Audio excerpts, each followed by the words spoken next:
இந்த கதையின் பெயர் ராஜாவும் சிலந்தியும். ஒரு போரில் தோல்வியுற்ற அரசன் ஒருவன் தன்னுடைய உயிரைக் காப்பாற்றிக் கொள்வதற்காக ஓடி ஒளிந்து கொண்டான். அரசன் மிகவும் விரத்துடன் போரிட்டாலும் அவனுடைய படைகள் மிகவும் சிறியதாக இருந்த காரணத்தால் அவனால் அந்த போரில் வெல்ல முடியவில்லை. எதிரி நாட்டு அரசனிடம் மாபெரும் படைகள் இருந்த காரணத்தால் எதிரி நாட்டினர் மிக சுலபமாக வெற்றியை அடைந்தார்கள். தோல்வி அடைந்த அரசனை கொன்று விடுமாறு வென்ற அரசன் கட்டளை பிறப்பித்தான். அதனால் தோல்வியுற்ற அரசன் அருகில் இருந்த காட்டிற்கு ஓடிச் சென்று அங்கே இருந்த ஒரு பாழடைந்த குகையினுள் ஒளிந்து கொண்டான். தோல்வியைக் கண்டதால் அரசன் மிகவும் மனவருத்தத்துடன் காணப்பட்டான். தோல்வி உண்டாக்கிய மனச்சோர்வினால் துணிவு இழந்து இருந்தான். இதனால் தோல்வியை அடைந்தோம் என்று எண்ணியபடி அரசன் குகையில் படுத்து இருந்தான். அப்போது அந்த குகைக்குள் ஒரு சிலந்தி பூச்சியானது வாழ்ந்து கொண்டிருப்பதைப் பார்த்தான். அந்த சின்ன சிலந்தி செயல் அரசனின் கவனத்தை வெகுவாகர்த்தது.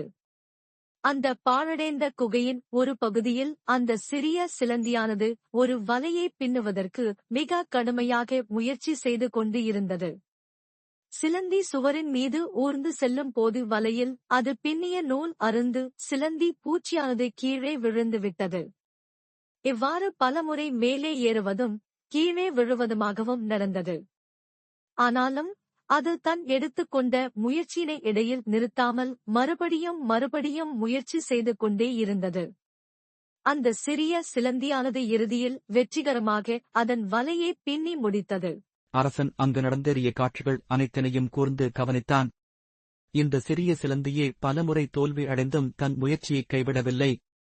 நானோ ஒரு நாட்டின் அரசன், நான் என் முயற்சியை கைவிட வேண்டும், நான் கண்டிப்பாக மீண்டும் முயற்சி செய்ய வேண்டுமென்று மனதிற்குள் எண்ணினான். ஆகையால் மீண்டும் தன் தோல்வியுற்ற எதிரி நாட்டினருடன் போர் புரிய தீர்மானித்தான். அரசன்தான் வசித்த வந்த காட்டிற்கு வெளியே சென்று தனக்கு நம்பிக்கைக்குரிய நபர்களை சந்தித்தான். தன்னுடைய நாட்டில் உள்ள வீரர்களை எல்லாம் ஒன்றிணைத்து பலம் மிகுந்த ஒரு இராணுவ படையை உருவாக்கினான்.